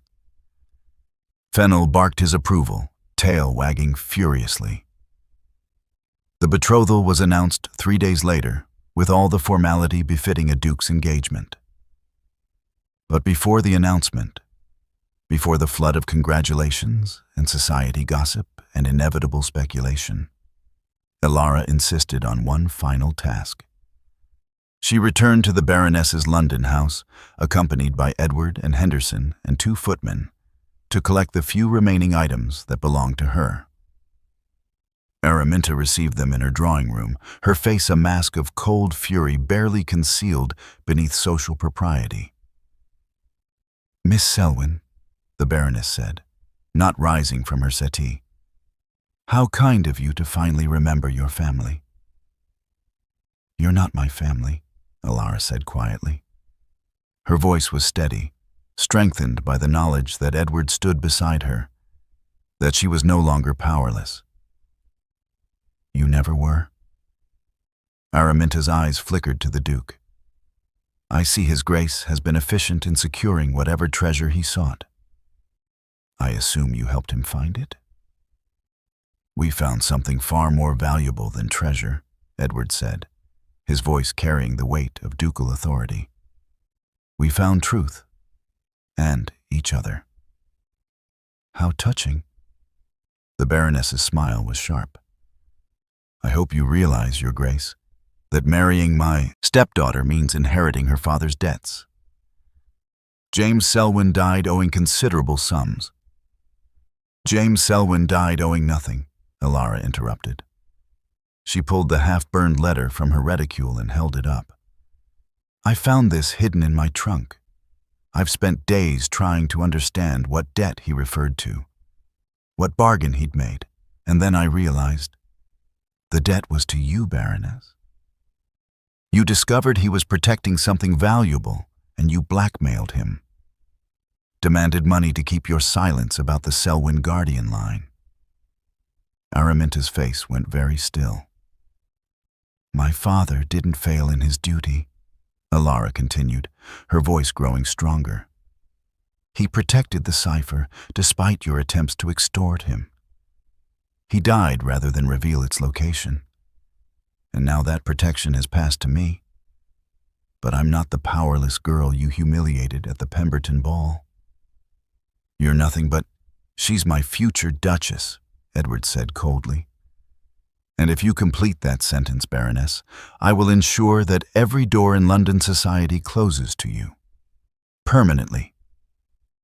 The Baroness stood abruptly, her composure finally cracking. You think a title protects you? You think marriage to a traitor-made duke gives you power? No, Elara said softly. I think choosing love over legacy, people over pride, and truth over 300 years of shame gives me power. I came here to tell you that I'm not afraid anymore. You can't hurt me. You can't control me. And you'll never touch my family again. She turned to Edward, taking his offered arm. "I believe we're finished here, Your Grace." They left the Baroness standing in her drawing room, her face mottled with fury, her final weapon, fear, rendered completely useless. Outside, in Edward's carriage, with Fennel curled between them, Alara finally allowed herself to breathe freely. "That was magnificently done," Edward murmured, pressing a kiss to her temple. "I learned from the best." She leaned into him, feeling the solid warmth of his presence, the certainty of his protection. "A very severe duke who taught me that some battles are worth fighting. And a very brave woman taught me that some treasures have nothing to do with ancient parchments." He pulled her closer. "Are you ready to face society as my betrothed?" "I'm ready to face anything," Alara said, "as long as I have you and Fennel." The terrier's tail thumped agreement.